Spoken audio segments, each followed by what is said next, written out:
예수와 자기들 뿐이었더라. 아멘. 높은 산에 올라가셨다. 하십니다. 그리고 이게 어디일까? 우리가 변화산이라고 하는데요. 성경에는 변화산이라는 말은 없어요. 그냥 예수님이 변화하셨고 높은 산에 올라가셨습니다. 그래서 변화산이라는 것은 없습니다. 변화된 높은 산에 올라가셨어요. 이거를 이제 두 가지가 있어요. 어디 산일까? 예루살렘에 혹시 여행을 가거나 또 순례길을 가신다면은 여기가 변화산입니다. 그런데 두 가지가 있어요. 하나는 헐몬산, 헬렘에서 나오는 이름으로 봉헌된 곳, 거룩한 산이라는 뜻이에요. 여기가 헐몬산인데 사실 이스라엘 전체 나라에서 가장 높은 산은 이 헐몬산이에요. 그래서 이게 이 성경 본문대로 높은 산에 올라갔다. 그리고 이 헐몬산 밑에 가이사랴 빌립보가 있어요. 그러면은 우리 앞 본문에 가이사랴 빌립보 지방에 이르러 가지고 너는 나를 누구라 하느냐 그랬을 때 베드로가 주는 그리스도십니다 라고 고백을 했잖아요. 그리고 오늘 2절에 며칠 후에 높은 산에 올라갔다. 그래서 성경적으로 보면은 이 가이사랴 윗지방에 있는 헐몬산이 예수님께서 올라가신 그 높은 산이구나 하기에 성경 본문에 가장 합당한 곳이 이 헐몬산입니다. 가이사랴 빌립보 이게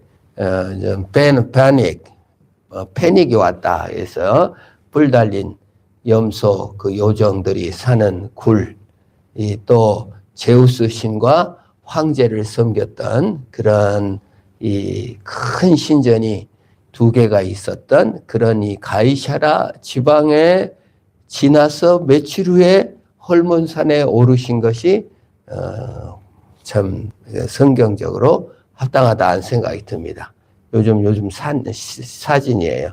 이렇게 보면은 이렇게 높기 때문에 눈이 이렇게 있는 그런 모습을 띠고 있습니다. 그런데 우리가 이제 예루살렘에 여행을 간다 그러면은 변화산으로 우리를 가이드가 인도해 가면은 어디로 데리고 가느냐? 다볼산으로 데리고 가요.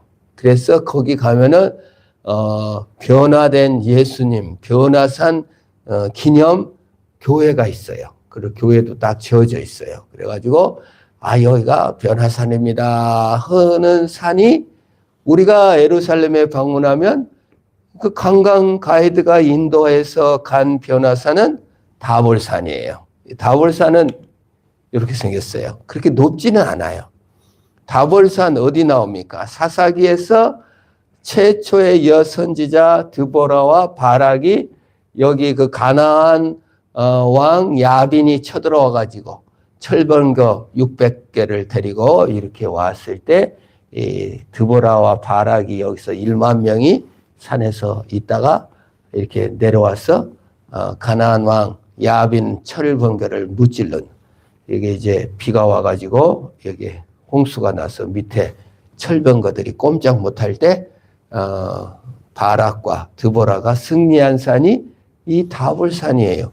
이 산은 그렇게 높아 보이진 않아요. 비는 피할 수 있지만, 근데 이 산에 지금 예루살렘에 이 변화산 기념 교회가 있어요. 왜 그러면 여기에 있냐? 헬레나 여왕이라고 있습니다. 이 여자는 역사적으로 유명한 여자예요. 원래 여관집 딸, 평범한 여자였는데 콘스탄티누스 황제랑 결혼을 했어요. 그래서 여왕이 됐는데 콘스탄티누스가 이제 정치적으로 크다 보니까 이혼시켜버리고 천한 여자랑 못 살겠다 해가지고 이혼하고 왕족 여자랑 결혼했어요. 이혼당한 여자죠. 그런데 이제 콘스탄티누스 황제는 기독교를 최초로 공인한 왕입니다. 그래서 이제 꿈에 십자가를 본 이후에 전쟁에서 이겼기 때문에 이제 예수를 믿고 기독교를 국가, 교회, 우리가 전부 다 우리나라 예수 믿자. 그리고 자기는 세례 받을 때 오른손은 이렇게 들고 세례를 받았어요. 이 손은 검을 들어야 되는 손이니까 물에 잠글 수 없다 해가지고 그런 황제의 부인인데 이혼당하고 황제가 된 후에 그 옛날 여자를 다시 헬레나를 불러서 다시 여왕으로 임명을 했어요. 근데 이 여자가 신앙이 좋아가지고 이렇게 여기저기 다니면서 여기 예수님이 변화한 산, 여기다 여기다 성당 세워야지, 교회 세워야지 해서 헬레나가 여기다가 교회를 세워버렸어요. 다볼산에다가 4세기에. 4세기에 이 교회를 세워놓으니까 그것도 이렇게 거기 가면 요 모양으로 돼 있어요. 왜 이렇게 세 봉오리가 있을까요? 베드로가 변화산에서 초막 셋을 집시다. 하나는 예수님을 위하여, 하나는 엘리야를 위하여, 하나는 모세를 위하여 이렇게 짓자 해갖고 건축가가 그 말을 영감을 받아 봉오리 3개 초막의 모양으로 다볼산에 이런 교회가 있어요. 그래서 우리가 예루살렘에 가면은 이 다볼산에 변화산으로 인도해서 이 성당 기념교회입니다. 라고 들어가게 될 것입니다. 예수님께서는 이 성경적으로 볼 때는 헐몬산으로 베드로, 야고보, 요한을 데리고 간 것으로 보여져요. 예수님이 12명을 다 데리고 가지 않고 정말 야이로의 딸이 죽었다고 했을 때도 베드로, 야고보, 요한 3명을 데리고 가고 또 산에도 베드로, 야고보, 요한을 데리고 가요. 예수님은 누구나 다 사랑하시고 모든 사람을 하나님같이 하지만 또 지도자를 이렇게 뽑아서 3명을 따로 데리고 간 것을 볼 수 있습니다. 거기 가셔서 변화되셨어요. 예수님께서. 사람이 빨 수 없는 정경으로 아주 깨끗하게 아주 도저히 빛나는 모습으로 변화됐고 거기에 모세와 그리고 엘리야와 대화를 나눴습니다. 무슨 대화를 나눴을까요? 마가복음에서는 무슨 대화를 나눴는지 안 나와요. 그러나 누가복음에서는 예수님과 모세와 엘리야가 무슨 주제로 대화 나눴는지 나와요. 뭘로 대화를 나눴을까요?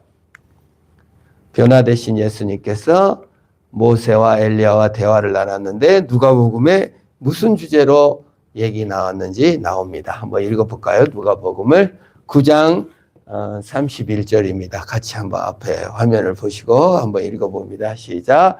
영광 중에 나타나서 장차 예수께서 예루살렘에서 별세하실 것을 말할세. 무슨 주제로 말씀을 나누셨다고요? 별세에 대해서 얘기를 했어요.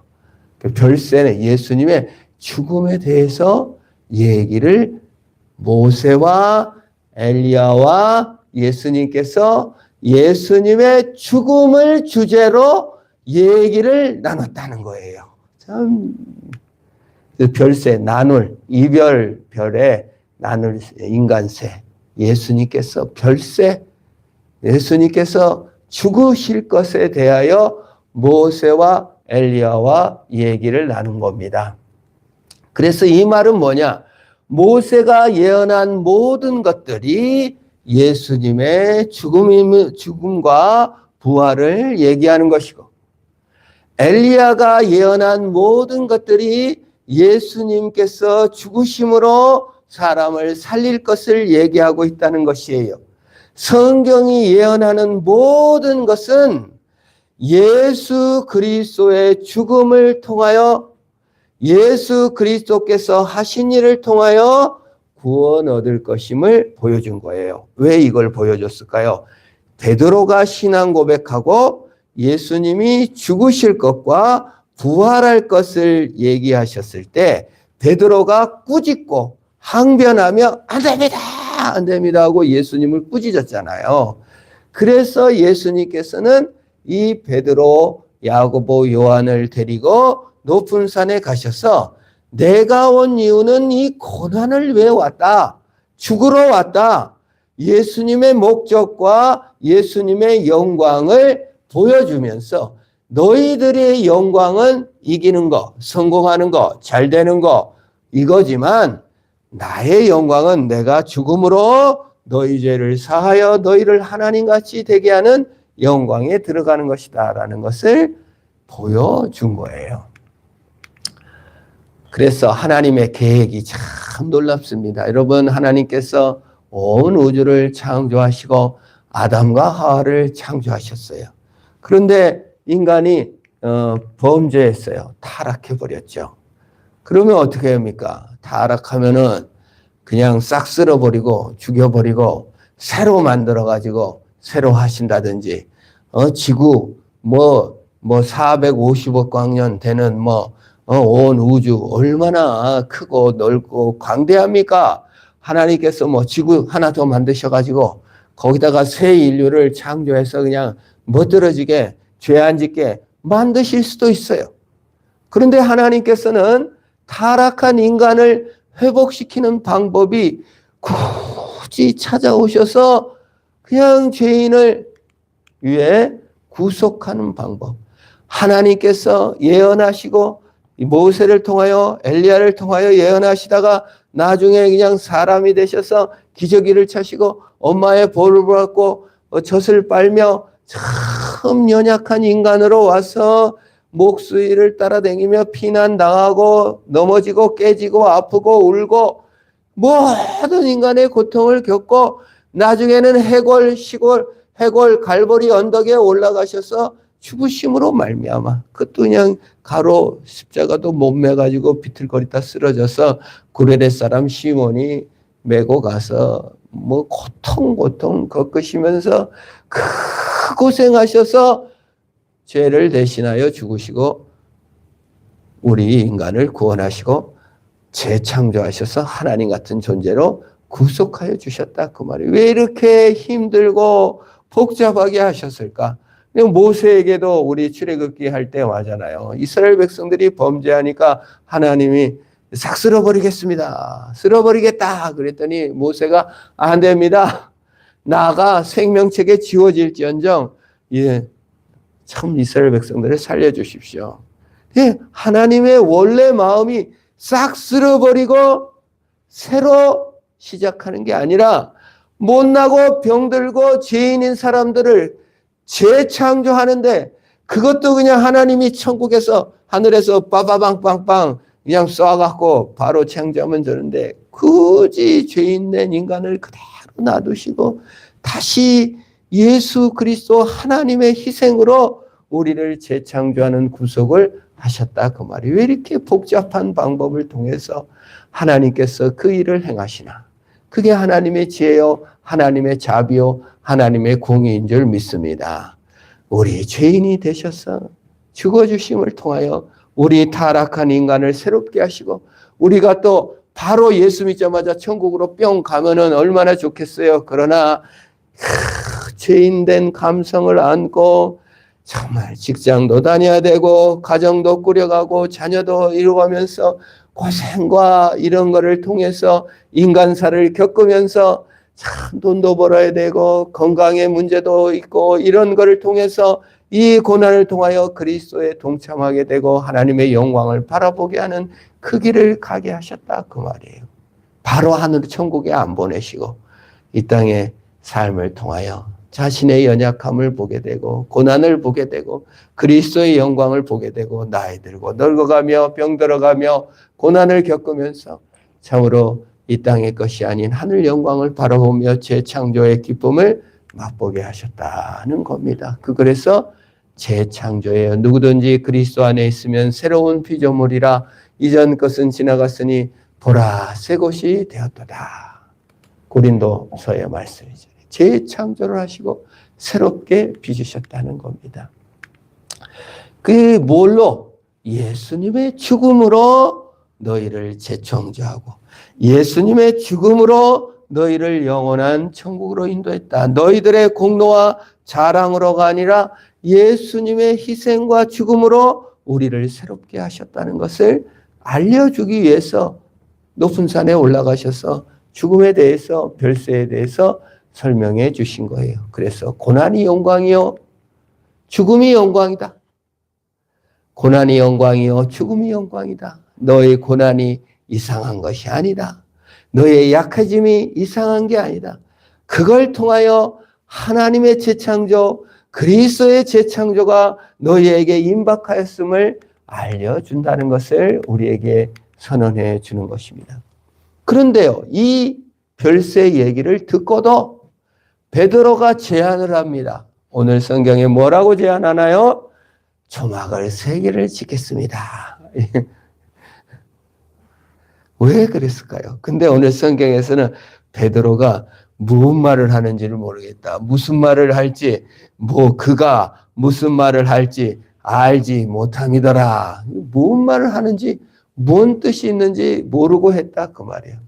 이 초막은 왜 짓습니까? 같이 모세의 영광을 붙잡아 놓고 누립시다.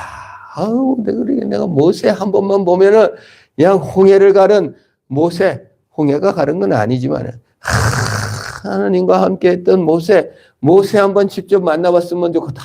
그런 사람도 만났어요. 근데 모세를 만났으니 이스라엘 백성으로서, 유대인으로서 모세의 영광을 붙잡아 놓고 이 영광을 누려야 되겠다. 엘리야의 영광, 정말 하늘에서 불이 내리고 마차보다 더 빨리 앞에서 뛰어가고 얼마나 많은 기적을 일으켰던 엘리야의 영광을 붙잡아 놓고 멋지게 신앙생활을 한번 해보고 엘리야의 영광을 붙잡아 놓고 이것서 삽시다. 누립시다. 예수님께서 그냥 하얘지시고 변화되시고 영광으로 반짝반짝 빛나니까 예수님의 영광을 붙잡아 놓고 여기서 삽시다. 누립시다. 이런 마음으로 베드로는 제안을 했을 거예요. 모세의 영광도 잠깐 붙잡아 놓고 엘리야의 영광도 붙잡아 놓고 예수님의 영광도 붙잡아 놓고 이게 삽시다. 베드로가 어떤 사람입니까? 예수님이 죽는다고 하니까 그냥 꾸짖었던 사람 아닙니까? 사탄아 내 뒤로 물러가라는 책망을 듣고도 여전히 베드로는 이 눈을 뜨지 못했어요. 죽음이 예수 그리스도의 죽음과 그 영광을 보지 못했다 그 말이에요. 부활해서도 몰랐어요. 찾아와서도 몰랐어요. 부활해서 나타났는데도 의심한 사람들이 제자들입니다. 우리로 말하면 뭡니까? 돈을 붙잡아 놓고 누려야지. 예수님의 영광은 모세의 영광을 누리듯이 우리가 부자가 되어 누려야 되겠다. 초막을 져야 되겠다. 성공을 붙잡아 누려야 되겠다. 초막을 지어야 되겠다. 여기서 죽고 고난받고 힘들고 나약해지는 그거는 나는 할 수는 없다. 인기를 붙잡고 내 자신을 붙잡고 내 명예를 붙잡아 누려야 되겠다. 그럴 때가 우리가 얼마나 많습니까? 그러나 진정한 영광은 그리스도를 통하여 십자가를 통하여 완성되는 줄 믿으시기를 축원합니다. 그래서 이 초막 짓는 것을 허락을 했어요? 안 했어요? 안 했어요. 초막을 안 짓고 하나님께서 나타나셔서 예수밖에는 없고 엘리야도 가불고 모세도 가고 예수님의 변화된 옷도 다 없어지고 낡고 그냥 이렇게 정말 연약한 예수 그리스도만 있고 하늘에서 음성이 나서 너희는 그의 말을 들으라. 그것이 우리 하나님께서 우리에게 하고자 하는 말씀이었던 겁니다. 야, 너가 영광을 바라냐? 모세와 엘리야와 예수의 영광을 바라냐? 너는 죽음의 그리스도를 통하여 완성되는 그 영광을 바라보라고 말하는 겁니다. 동화책에 피노키아라는 동화책을 보면서 제가 성경에 큰 그림이 이 피노키오 동화책에도 있다라는 생각을 했어요. 처음에 이 제페트 할아버지가 피노키오를 뭘로 만들죠? 나무로 만들어요. 최초에 하나님께서 흙으로 우리 사람을 빚었습니다. 하나님의 형상으로 빚었지만 그 큰 영광이 예수와 같은 영광은 아니었어요. 그래서 인간에게 마귀가 하나님 같이 된다는 그 소리에 꼴가닥 넘어갈 정도로 부족한 존재죠. 나무.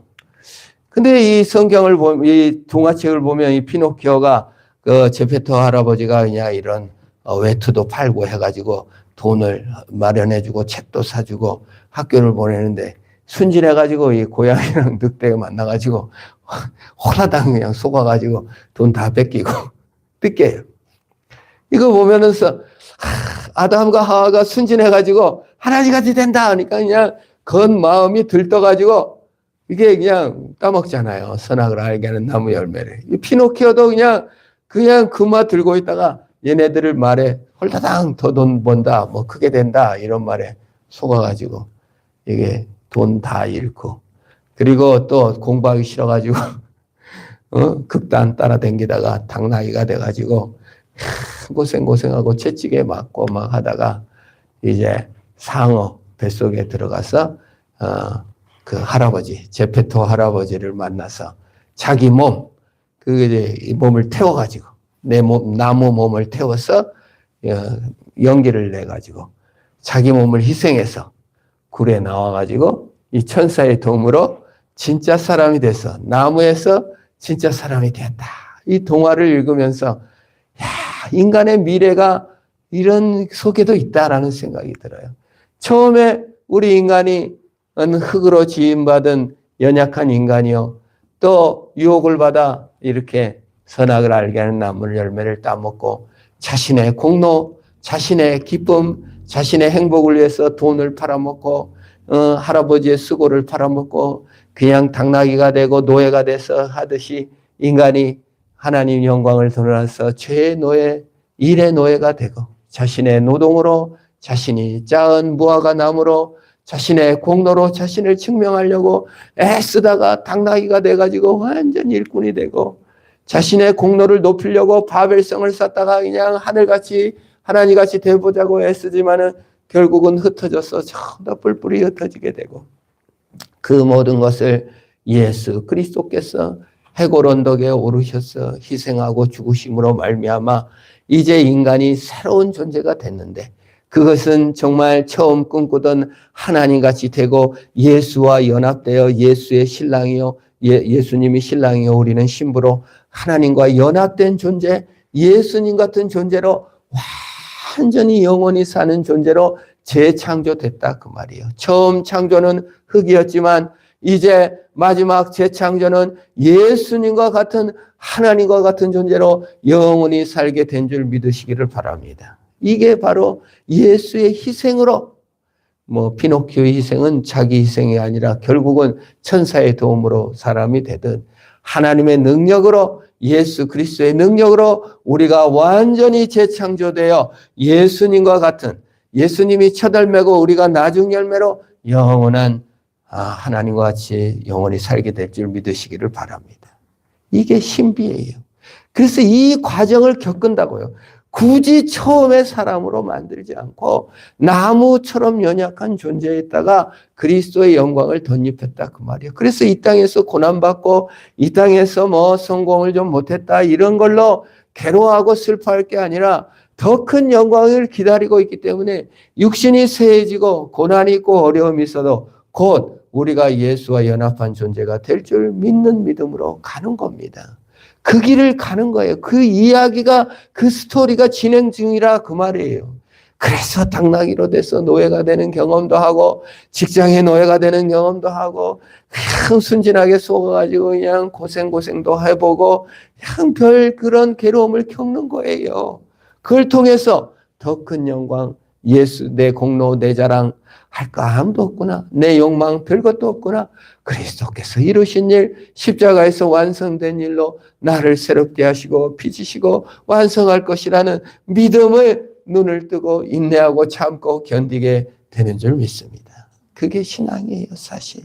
그래서 오늘 또 참고 인내하는 겁니다. 당장 떠나고 싶고 당장 그만두고 싶어도 또 한 번 참는 것입니다. 그게 믿음인 겁니다. 또 한 번 용서하고 또 한 번 그리스도를 바라보고 내 못난 것 생각할 때 그만두고 싶고 참 사람들한테 상처받은 것 생각하면 그냥 정말 죽이고 싶고 속상하지만 더 그리스도의 영광을 바라보며 참아가는 것입니다. 하나님같이 영원한 행복을 존재로 재창조하시려고 굳이 이 방법을 선택하신 것입니다. 마지막 절 우리 같이 한번 읽습니다. 9절, 7절이죠. 시작. 마침 구름이 와서 그들을 덮으며 구름 속에서 소리가 나되 이는 내 사랑하는 아들이니 너희는 그의 말을 들으라 하는지라. 이것이 가장 큰 영광이에요. 모세의 빛난 영광, 예수님의 빛난 영광, 엘리야의 빛난 영광을 다 축약해서 나온 것이 뭡니까? 너희는 그의 말을 들으라. 오늘 우리가 하나님 말씀을 따라 순종하며 그리스도의 믿음 앞에 겸손히 엎드렸습니다. 주님께서 참으로 기뻐하실 것이며 인내하고 참으며 믿음을 지키는 그 걸음에 하나님의 영광과 은혜가 함께 있는 줄 믿습니다. 그 창조의 기쁨을 누리며 오늘도 순종의 길로 승리하시기를 축원합니다. 기도합니다. 하나님 아버지 감사합니다. 나를 새롭게 빚으시되 영원히 하나님과 행복을 누릴 존재로 빚으시고 완성해 주시니 감사합니다. 지금 나에게 있는 고난과 의기소침과 무력함을 주여